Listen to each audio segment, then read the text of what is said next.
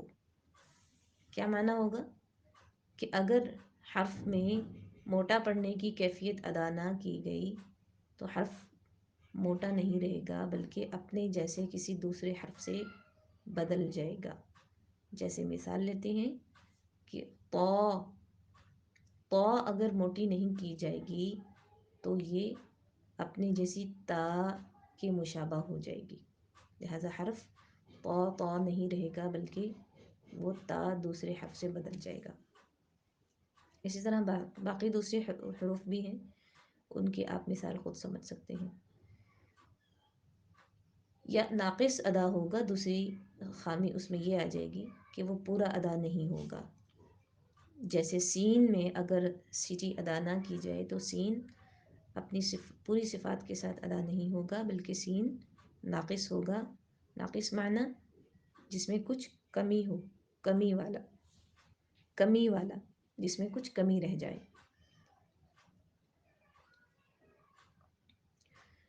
اسی طرح اور حروف بھی ہیں جیسے لام، عین، اگر ان کو صحیح مخرج سے ادا نہ کیا جائے تو ان میں پوری مکمل صفات ادا نہ ہوں گی۔ لہٰذا کیا ہے کہ ان حروف میں صفات کو ادا کرنا ضروری ہے تاکہ حروف مکمل اور وہی ادا ہوں جو ہم ادا کرنا چاہ رہے ہیں۔ پھر صفات لازمہ کی دو اقسام مصنف بتا رہے ہیں کہ صفات لازمہ متضادہ اور صفات لازمہ غیر متضادہ۔ متضادہ لفظ ضد سے نکلا ہے جس کا مطلب ہوتا ہے مخالف، الٹ، بالکل الٹ، چینج۔ تو متضادہ معنی کیا ہوگا کہ وہ صفات جو ایک دوسرے کے برعکس ہیں، ایک دوسرے کے بالکل مخالف ہیں، یعنی ان کے معنی سے پتہ چلتا ہے کہ یہ صفات ایک دوسرے کے مخالف ہیں۔ پھر دوسری قسم کی صفات ہیں غیر متضادہ، یعنی وہ صفات جن کی ضد نہیں ہے، جو ایک دوسرے کے مخالف نہیں ہے۔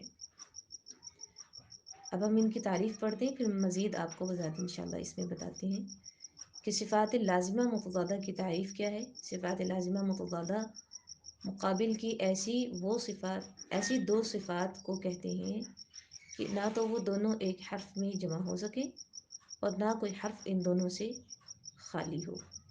ہم اس بات کو سمجھنے کے لیے سب سے پہلے ایک چھوٹی سی مثال لیتے ہیں، جیسے دن اور رات، روشنی اور اندھیرا۔ یہ وہ الفاظ ہیں جو ہم اردو زبان میں بھی متضاد کے طور پر استعمال کرتے ہیں اور انہیں متضاد کہا جاتا ہے۔ تو ایک وقت میں ایک کیفیت ہوگی، یا تو دن ہوگا یا رات ہوگی۔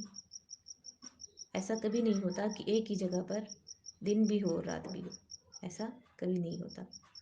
اور ایسا بھی نہیں ہوتا کہ دن بھی نہ ہو اور رات بھی نہ ہو، کچھ بھی نہ ہو، ایسا بھی نہیں ہوتا۔ لہٰذا یہ صفات بالکل اسی طرح ہیں جیسے موٹا پڑھنا اور باریک پڑھنا۔ اب کوئی حرف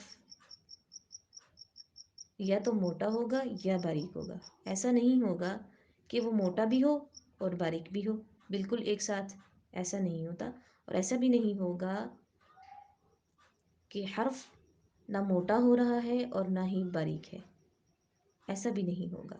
بلکہ کیا ہوگا کہ جس طرح ایک وقت میں ایک موسم رہتا ہے، یا دن ہوتا ہے یا پھر رات ہوتی ہے، تو اسی طرح حرف میں یا تو ایک وقت میں موٹا پڑھنے کی کیفیت ہوگی یا پھر باریک پڑھنے کی کیفیت ہوگی، دونوں ایک وقت میں جمع نہیں ہوں گی اور نہ ہی کوئی حرف دونوں سے خالی ہوگا، بلکہ کوئی نہ کوئی صفت ضرور پائی جائے گی۔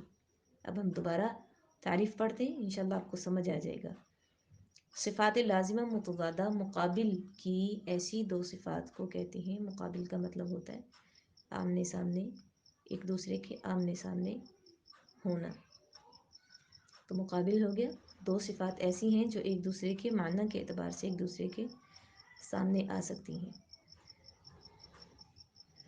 مقابل کی ایسی دو صفات کو کہتے ہیں کہ نہ تو وہ دونوں ایک حرف میں جمع ہو سکے اور نہ کوئی حرف ان دونوں سے خالی ہو۔ یہ اس کی تعریف۔ صفات لازمہ متضادہ 10 ہیں، یعنی 10 ایسی صفات ہیں جو آپس میں ایک دوسرے کی مخالف ہیں۔ یوں سمجھ لیجئے کہ جس طرح سے انگلش میں پیئرز ہوتے ہیں، اسی طرح یہ صفات کے پیئرز ہیں، اور دو صفات کا ایک پیئر بنتا ہے، تو اس طرح پیئرز بنا کر یہ 5 پیئرز بنتے ہیں، اس کے 5 پیئرز۔ صفات اگر ان کو الگ الگ شمار کیا جائے ایک ایک تو 10 بنیں گی، اور اگر پیئرز میں شمار کیا جائے تو یہ 5 بنیں گی۔ کچھ ان کی تفصیل کچھ اس طرح سے ہے کہ صفات لازمہ متضادہ کی تفصیل اب ہم پڑھتے ہیں انشاءاللہ۔ صفت ہمس۔ ہمس عربی زبان کا لفظ ہے جس کا مطلب ہے پستی، کمزوری، ضعف، یہ اس کے معنی پائے جاتے ہیں۔ اصل میں یہ ہمزن ہے، ہمزن۔ جن حروف میں یہ صفت پائی جائے انہیں محموسہ کہتے ہیں۔ یہ اصل میں گول تا کے ساتھ ہے، محموستن، تو وقف کے ساتھ محموسہ بنے گا، تو اسے کیا کہیں گے ہم؟ محموسہ۔ مفہوم یہ ہے، یعنی مطلب یہ ہے کہ ان حروف کو ادا کرتے وقت آواز کا ان کے مخرج میں ایسی پستی اور ضعف کے ساتھ ٹھہرنا کہ سانس جاری رہ سکے۔ ہم جب حرف کو ادا کریں گے تو ہماری کیفیت ادا کرنے کی کچھ اس طرح ہوگی کہ حرف میں سانس سنائی دے گا، جیسے یلہث، یلہث کی سا۔ اب اس میں سا میں دیکھیے سانس جاری ہو رہا ہے۔ حروف محموسہ 10 ہیں، یعنی 10 ایسے حروف ہیں جن میں یہ کیفیت پائی جائے گی کہ سانس جاری ہوگا، جو فحثہ شخص سکت میں جمع ہے۔ ف، ح، ث، ہ، ش، خ، ص، س۔ یہ حروف جو ہیں کاف اور تا، ان میں سانس جاری ہوگا، لیکن ان میں ایک بات کا خیال رکھنا ضروری ہے کہ تمام کے تمام حروف میں صفت ہمس ایک کیفیت کی نہیں ہوتی۔ یعنی اگر ہم سا میں جس کیفیت کے ساتھ پڑھ رہے ہیں اور جس طرح کی کیفیت ادا ہو رہی ہے، اس طرح کی کیفیت کاف اور تا میں نہیں ہوگی، ٹھیک ہے؟ کاف اور تا میں بہت ہلکی سانس ہوتی ہے، جس طرح امام فرا اور امام سبوی حقیقت کا اعتبار کرتے ہیں اور کچھ اعتماد کا اعتبار کرتے ہیں، اسی طرح کاف اور تا میں حقیقت یہ ہے کہ ہلکی سی سانس جاری ہوتی ہے، لہٰذا اس ہلکی سی سانس کا اعتبار ضرور کیا جاتا ہے اور کہا جاتا ہے کہ اس میں صفت ہمس ہے۔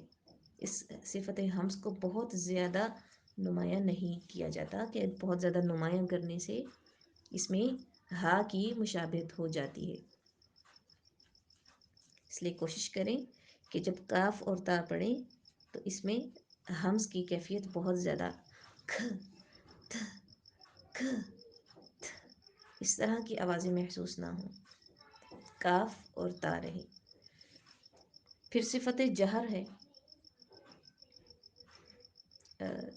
فحثہ شخص سکت میں کاف اور تا میں سب سے کم، پھر اس کے بعد خا، صاد، ح اور سین کی کیفیت اس سے تھوڑی سی زیادہ ہوتی ہے، پھر فا، ثا اور ہا، ان تینوں میں سب سے زیادہ کیفیت ہمس کی پائی جاتی ہے۔ صفت جہر، جہر کے معنی بلندی کے ہیں اور جن حروف میں صفت پائی جائے انہیں مجہورہ کہتے ہیں۔ جہر کا معنی ہی بلندی ہوتا ہے۔ جہر جیسے ہم دیکھیں کہ قرأت جہریہ کہا جائے یا نماز جہریہ کہا جائے تو اس کا مطلب کیا ہوتا ہے؟ بلند آواز سے قرأت کرنا۔ تو جہر کا لفظی معنی ہی یہی ہے، بلندی، یعنی ہماری آواز میں کچھ بلندی پائی جائے گی جو ہمیں محسوس نہیں ہوتی، لیکن یہ بلندی پائی جاتی ہے۔ مفہوم یہ ہے کہ ان حروف کی ادا کرتے وقت آواز کا ان کے مخرج میں ایسی بلندی اور زور سے ٹھہرنا کہ سانس بند ہو جائے۔ اب پہلے کیا ہوا تھا کہ سانس جاری رہ سکے، اب یہ صفت اس کی ضد ہے، اب اس کے خلاف کام کرے گی، کیا ہوگا؟ سانس بند ہو جائے گی۔ جس حرف میں صفت جہر ہوگی اس حرف میں سانس بند ہو جائے گی، جیسے کسب کی با۔ اب دیکھیے، آپ اس کو ادا کریے اور دیکھیے کہ اس میں سانس جاری نہیں ہو رہا بلکہ سانس بند ہے، اور یہ صفت حروف محموسہ کے سوا باقی 19 حروف میں پائی جاتی ہے۔ 10 حروف محموسہ اور 19 یہ ملا کر 29 حروف بن جاتے ہیں۔ حروف ہجا کے تمام حروف ہجا کو ایک پیئر میں مکمل ضرور کرنا ہے۔ ایک پیئر میں تمام حروف ہجا، پھر دوسرے پیئر میں تمام حروف ہجا، اور تیسرے پیئر میں تمام حروف ہجا۔ اس طرح مکمل کرتے جائیں گے تو صفات ایک حرف میں جمع ہوتی جائیں گی۔ اب یہاں پر پیئر 1 میں حروف ہجا 29 مکمل ہو گئے ہیں، 10 حروف محموسہ ہیں اور 19 حروف مجہورہ ہیں۔ حروف مجہورہ کا مجموعہ بھی کتاب میں مصنف نے دیا ہوا ہے، اگر آپ کے لیے آسان ہو یاد کرنا تو آپ اسے آسانی سے یاد کر لیجئے، یہ بہت فائدہ مند ہے آپ کے لیے۔ عظم وزن قاری ان، جی اس کو قاری ان پڑھنا ہے، یا کے ساتھ نہیں پڑھنا، یہ حمزہ کے ساتھ ہے۔ ذی غض جد طلب، اب ہم دیکھتے ہیں، ان کو ادا کر کے دیکھتے ہیں کہ اس میں سانس بند ہو رہی ہے یا سانس جاری ہو رہی ہے۔ او ام او از ان، کسی میں بھی سانس نہیں ہے، سانس یعنی ہوا جس کو کہتے ہیں وہ نہیں ہے، تو یہ کیفیت کسی میں بھی نہیں پائی گئی، سب میں آواز اچھی طرح بند ہے۔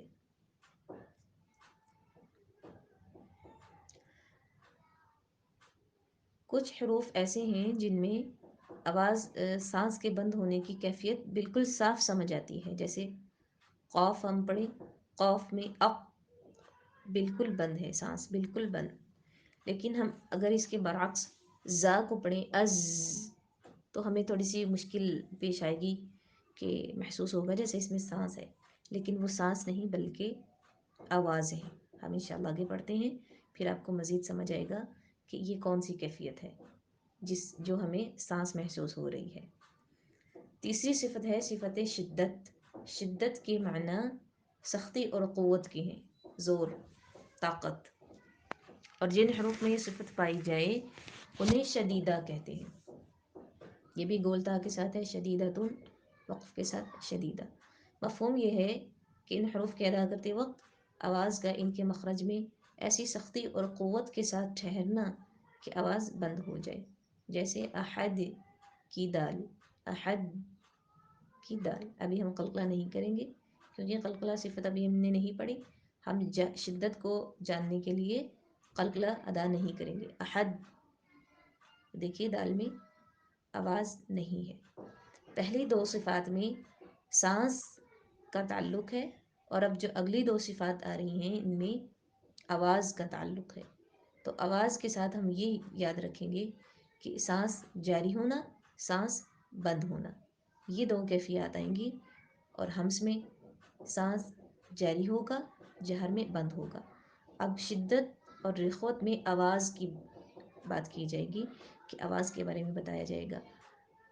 شدت میں آواز بند ہو جائے گی، احد کی دال۔ حروف شدیدہ 8 ہیں جو اجد قطن بکت میں جمع ہیں، اصل میں یہ اجد قطن اور بکت ہے۔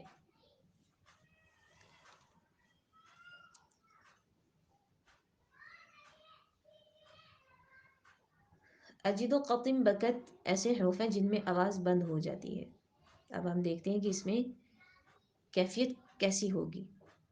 تو تمام حروف میں کیفیت تقریباً ایک جیسی رہتی ہے، صرف حروف قلقلہ جو اس میں آ رہے ہیں، جیم اور قاف اور طا اور با، ان میں قلقلہ کی وجہ سے ایسا محسوس ہوتا ہے جیسے آواز بند نہیں ہوئی، لیکن آواز پہلے بند ہوگی پھر بعد میں قلقلہ ادا ہوگا۔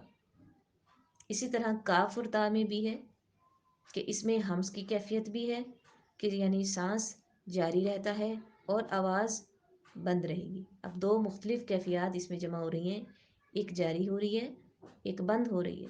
تو اس کے ادا کرنے کی کیفیت کیسے ہوگی کہ جب کاف کو ادا کیا جائے گا تو پہلے آواز بند ہوگی، بعد میں جب ہم کاف کو چھوڑیں گے اس کے مخرج سے تو ہلکا سا، بالکل نہ ہونے کے برابر ہلکا سا سانس جاری ہوگا۔ اسی طرح تا میں بھی ایسے ہی ہوگا کہ جب تا ادا ہوگی پہلے آواز بند ہوگی، بعد میں ہلکی سی سانس جاری ہوگی۔ بعض صفات ایسی ہوتی ہیں جو حرف کو ادا کرنے کے ساتھ ہی ایک ہی وقت میں فوراً سے ادا ہو جاتی ہیں، اور بعض ہوتی ہیں جو ترتیب کے ساتھ پہلے ایک صفت ادا ہوتی ہے پھر دوسری صفت ادا ہوتی ہے، تو اس طرح کی کیفیت بھی ہوتی ہے۔ تو جیسے ہم دیکھتے ہیں کاف اور تا میں پہلے ہمس ہوگی، پہلے جہر شدت ہوگی پھر اس کے بعد ہمس ہوگی، جیسے اک اک ات ات۔ یہ کاف اور تا میں شدت کی کیفیت ہمس کی نسبت زیادہ ہے، اس وجہ سے ہم اس میں ذرا سختی ذرا دبا کر لے کر آئیں گے۔ صفت رخوت، رخوت کے معنی نرمی کے ہیں۔ اب یہ صفت شدت کے برعکس معنی ہے، یہ اس کی ضد بن جائے گی۔ جن حروف میں صفت پائی جائے انہیں رخوہ کہتے ہیں۔ مفہوم یہ ہے کہ ان حروف کے ادا کرتے وقت آواز کا ان کے مخرج میں ایسی نرمی سے ٹھہرنا کہ آواز جاری رہے۔ صفت شدت میں کیا تھا؟ آواز بند ہو جائے، اور رخوت میں کیا ہوگا کہ آواز جاری رہے، جیسے لَتُسْأَلُنَّ، سین کو دیکھیے، لَتُسْأَلُنَّ۔ ان تمام حروف میں سے صرف سین ایسا ہے جو ہمیں مسلسل سنائی دے رہا ہے، کیونکہ سین میں آواز جاری ہے۔ اسی طرح کے اور بھی حروف ہیں جن میں آواز جاری رہے گی، لیکن کیفیت وہی بات کہ کیفیت کچھ مختلف ہوگی، کسی حرف میں آواز زیادہ جاری ہوگی، کسی میں کچھ کم، پھر کسی میں اس سے بھی کم۔ صفت شدت صفت رخوت کی ضد ہے، یعنی یہ ایک دوسرے کے مقابل ہیں۔ اسی طرح صفت ہمس صفت جہر کی ضد بنے گی، اور صفت جہر صفت ہمس کی ضد بنے گی۔ شدیدہ اور 5 متوسط حروف کے سوا باقی 16 حروف رخوہ ہیں۔ رخوہ یعنی جن میں آواز جاری ہوگی۔ یہ متوسط ابھی ہم پڑھتے ہیں انشاءاللہ کہ یہ کون سی کیفیت ہے۔ رخوہ کے حروف مصنف نے نیچے دیے ہوئے مجموعے میں خذ، غص، حظ، فض، شوص، زی، ساہن۔ اب ہم انہیں پڑھ کے دیکھتے ہیں کہ آواز جاری ہو رہی ہے یا نہیں۔ اخ اخ، اب خا کے اندر آواز جاری ہے، لیکن بات وہی آ جائے گی کہ کیفیت مختلف ہے، آواز ہلکی ہے، سانس کا زیادہ تعلق ہے، سانس زیادہ ہے، آواز کم ہے۔